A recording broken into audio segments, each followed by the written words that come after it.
It's already week 11 and the fantasy football playoffs are right around the corner. My advice to you, no matter what position you're in, concentrate on this week, concentrate on making playoffs, concentrate on getting that bye, whatever your goal is. Don't look too far ahead because the studs are playing like studs. Players on bad teams are playing bad. Risky players are up and down. I wouldn't worry too much about the matchups, week 14, 15, 16. Concentrate on right now. It's okay to look a little bit ahead if you're definitely making playoffs, if you already locked that bye week, but my advice to you is don't put too much weight into it. Let's go on to the show. What's going on, fantasy football fans? My name is, well, you know my name by now. You can call me Hussein, Brain, Coach, Couch, Beard, whatever. And these are my week 11 waiver wire pickups. This video is sponsored by Squad QL. If you need a second opinion regarding your fantasy lineup other than mine, then this is the app for you. It syncs with your ESPN, Yahoo, or CBS Fantasy League. It gives player news and top waiver wire ads catered to your team. And of course, my favorite, the one-touch optimize lineup button that automatically starts your best players. Boom! Download the Squad QL app for free on Apple or Droid. You can follow the link below in the description or just search for the Squad QL app. Also, it really helps support this channel, guys. Thank you so much. We have quite the potent dose of bye weeks this week. There are 2 more teams on bye next week. Then after that, there are no more byes. The teams on bye for week 11 this week are Buffalo, Cleveland, Miami, New England, New York, Jets, and San Francisco. Quarterbacks to pick up. There's some good ones, actually. There's some really good ones. And then after the first, I'd say 3, it falls off pretty bad. I like Ryan Fitzpatrick. He's facing the Giants. And then he's facing the Niners. Keep in mind, Patrick Mahomes, best quarterback in fantasy, best quarterback in real life, MVP candidate, is on bye for week 12, so I did try to factor that in. Of course, everyone is owned in every league and everyone's starting him every single week. So Fitzpatrick could be good this week and next week. Just about tied with him is Dak Prescott going against the Falcons, a pretty bad defense, and the Falcons offense usually scores a good amount of points. They move the ball pretty well, so the Cowboys are going to need to put up points. And a great matchup for Zeke, of course, but Dak Prescott can do it through the air, kinda. Well, now he can do it better with Amari Cooper. Amari Cooper's really helped out that team, and he can do it with his legs. So I have him right there. Good matchup. Marcus Mariota. I think the Titans are a great team. Not a good team, a great team. The more Mariota was injured, the more games the Titans lost. And now that he's fully healthy, remember he was thrown back in. He was a backup, kind of like an emergency backup when he wasn't close to 100%. He had to come back and play. He wasn't that good. Now that he is 100% healthy, man, he looks really good. He looks kind of like that quarterback we all thought he would be. Year 1, year 2, year 3. Kind of let us down, and now he's actually decent, has a good matchup going against the Colts. Andrew Luck is basically matchup proof. The Colts offense rolls every single week. They play very well. So Marcus Mariota is going to have to match that production that the Colts are going to pick up. Could be a sneaky shootout here, actually. Eli Manning, not to be trusted, right? A lot of people use the word trust when they ask me questions about fantasy football. And there's nothing wrong with that. But as far as trusting, like Ryan Fitzpatrick, not a guy I can trust. Eli Manning, not a guy I can trust. Nick Mullins, not a guy I can trust. And Eli Manning is definitely a guy I can't trust. But going against the Buccaneers, man, I think he'll be good. We saw that he played well against the Niners when that O-line was blocking. And why not be able to block the Tampa Bay Buccaneers pass rushers? I think Eli Manning will have a good game. But when it comes to his floor, his safety, trustability, reliability, consistency, it's really not there. And do you really want to start Eli Manning week 11? No, you don't, unless you're in a deep league or dual quarterback league. Joe Flacco is injured, and this is quite a debacle here. Because if Joe Flacco doesn't play, Lamar Jackson is probably going to start. There's also a chance that if Joe Flacco doesn't play, RG3 starts and Lamar Jackson backs him up. So we don't know what's going on. Coach Harbaugh just said that Joe Flacco doesn't need to practice to play. So this is going to be a complete mystery. We have no idea what's going on. Just keep in mind that this is a big deal, whether you have the Ravens D or you're thinking about picking up the Bengals D in a deep league, or you have a receiver, a Ravens receiver. This makes the world of difference because Flacco, at least we can trust him to some extent. I mean, we can also trust him not to put up huge numbers too. Like, we know who Flacco is. We know that he's mediocre. He's okay, not terrible.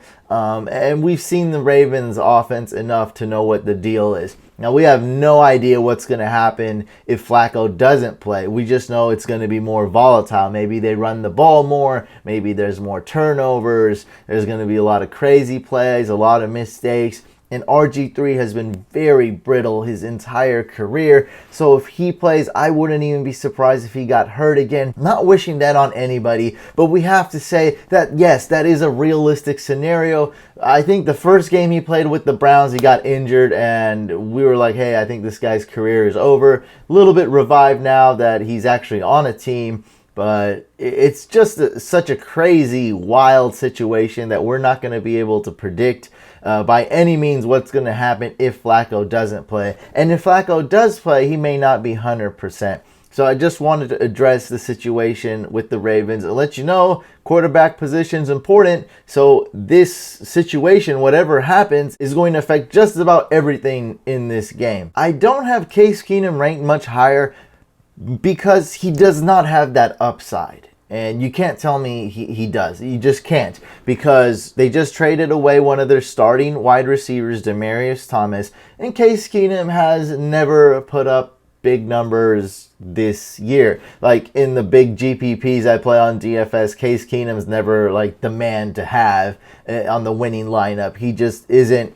And because he doesn't have that upside, he's ranked very low. We're getting into extremely deep league and dual quarterback league territory right now. We've just entered it, folks. Josh Rosen on the Cardinals has a good matchup going against the Raiders. Blake Bortles, Steelers defense has shocked me this year. They're playing very well against the run, against the pass. They're just a good defense and a good team. Who would have known? They get rid of Haley, Le'Veon Bell's not there, and Steelers are playing better. And no Shazier too, who's a really good player. They're playing better than last year.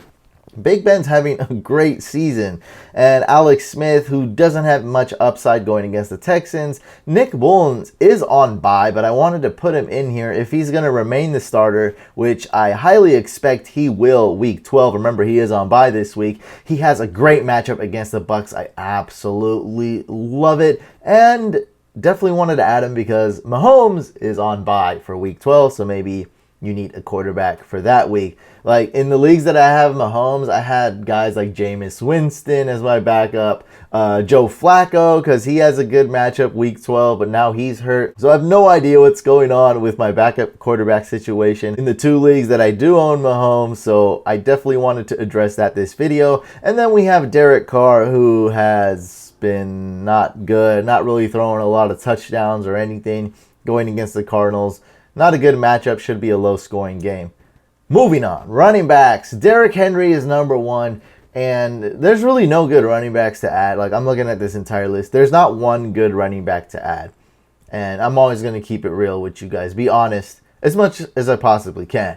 So, Derrick Henry, why am I not excited about him? Look, he has a good matchup. He'll probably put up a decent amount of points. The reason why I don't like him is because if he's not owned in your league, you probably don't need him. You're probably in an 8-team or 10-team, or you stacked at running back. And yeah, you just don't need Derrick Henry. Maybe it's a PPR league. If he's not available on waivers, then he's not available on waivers. There's nothing you could do.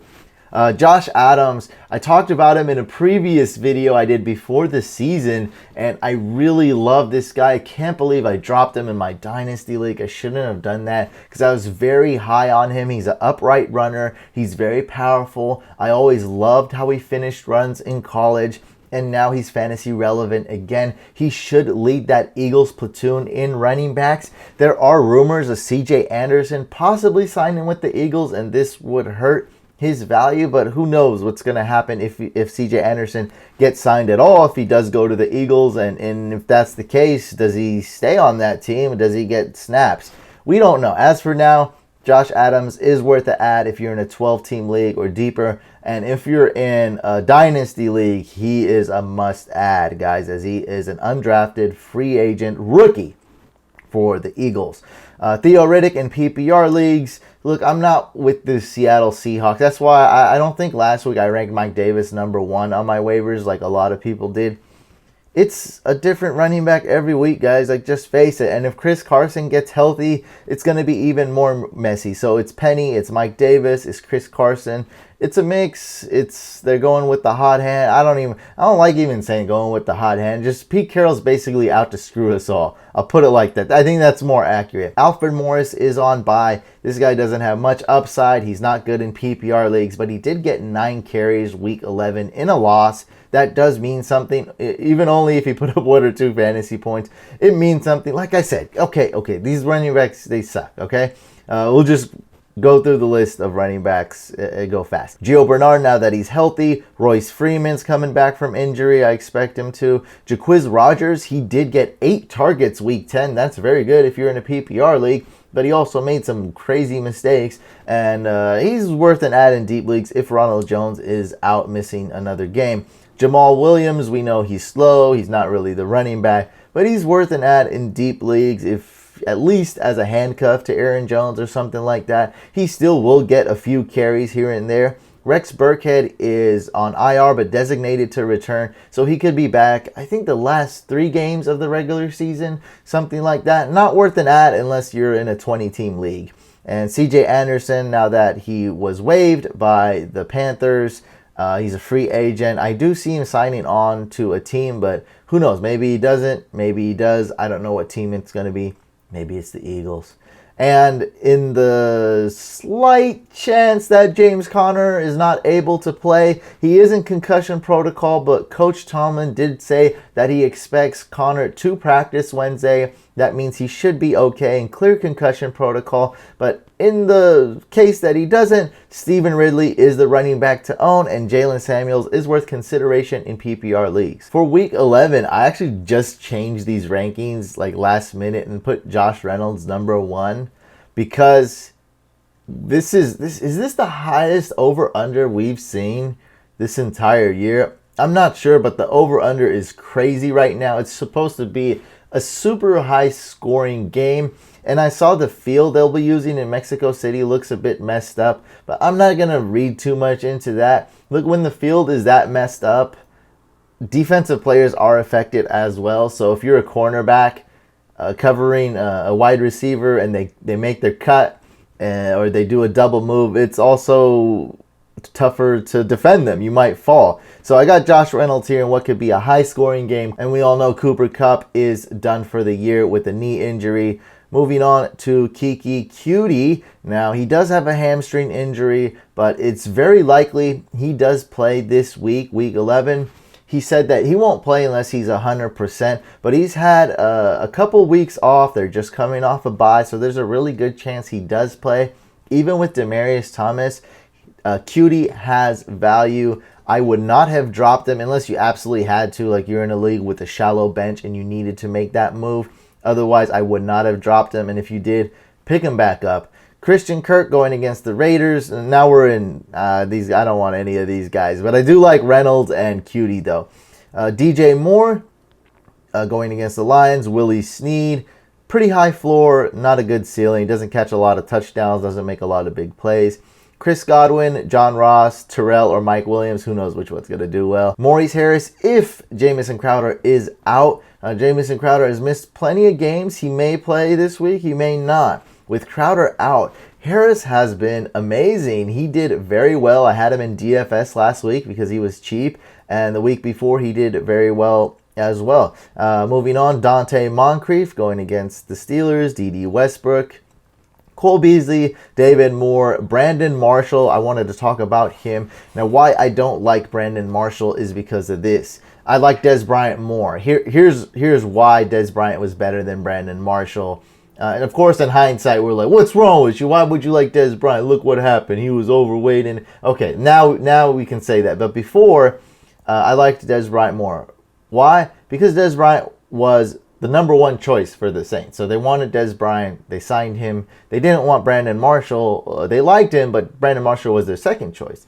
That's the first reason. The second reason, Dez Bryant was signed a week before. So now we had one more week that we could start Dez Bryant. Now, it's going to take Brandon Marshall about 2 weeks to get acclimated. And then bye weeks are over. Then we're going to want to see how he does for at least 1 or 2 games. Okay, now with that time frame, it's already like week 15. So there's really and you're going to really roll this guy out in the Super Bowl, the fantasy football Super Bowl, for your first time. It's not going to happen. So unless you have some injuries, unless you're in a 16-team league or deeper, you're going to have no use for Brandon Marshall. He's going to be wide receiver 5 on your team. You will never start him. Look, there's bye weeks this week. He probably won't even play. There's bye weeks next week, and you're not going to start him next week with 2 teams on bye. It's not going to happen. So that's why I don't like Brandon Marshall that much. Then we have 2 Raiders wide receivers, and I guess if Jordy Nelson and Martavis Bryant are both banged up. If they don't play, I guess these 2 are the best Raiders. Derek Carr is spreading the ball, dinking and ducking, throwing to Jalen Richard, throwing to Martin, throwing to Jared Cook.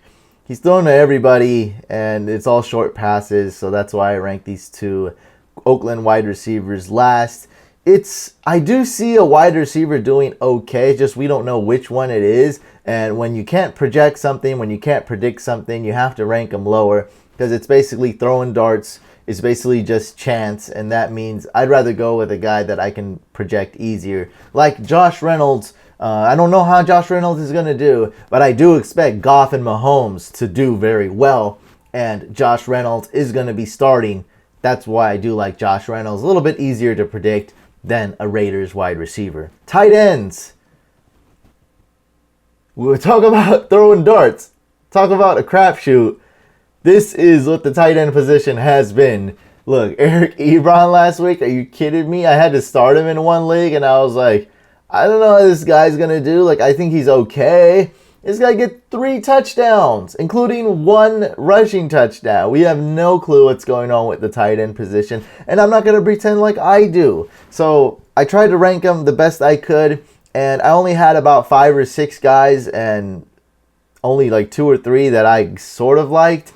And I just wanted to make the list longer in case you were in a deep league or super desperate for a tight end. So I ranked it like this, guys. Vance McDonald, CJ Uzama, Ben Watson, Nick Van Nett, Seattle Seahawks tight end, Jeff Hoyerman. Ricky Seals-Jones actually has a really good matchup, and I do like him. We can rank him much higher. He can be all the way number 2, actually. You can rank him that high. It's just so hard, like I said, to rank tight ends, and we're talking about a complete crapshoot. I do like Ricky Seals-Jones against the Raiders, but this is more of a sleeper start, a sneaky start, probably more of a DFS tournament play. Then we have Jonnu Smith, whoever the starting tight end is for the Jaguars.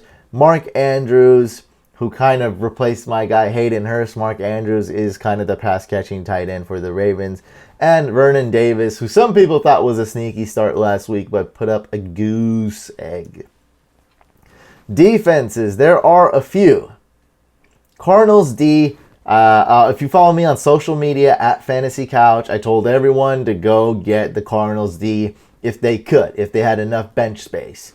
And I did. I even dropped some players that I didn't want. I may have dropped Royce Freeman for the Cardinals D. I just didn't care. I want to start the Cardinals D this week.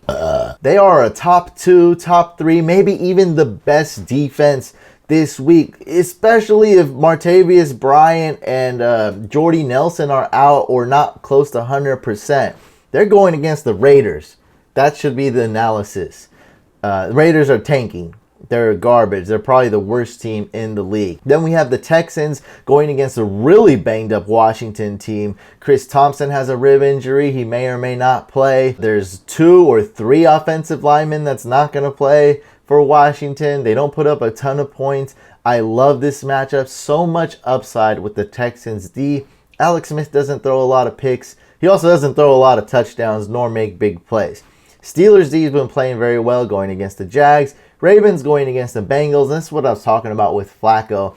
Now, if Flacco's not starting, the Ravens D becomes much more volatile. Not saying that it's a bad defense with another quarterback. It could be a little bit better, or it could be much worse if Flacco doesn't play. And that's because Lamar Jackson they might have to punt the ball if Lamar Jackson plays. RG3 might get hurt. They may throw some picks.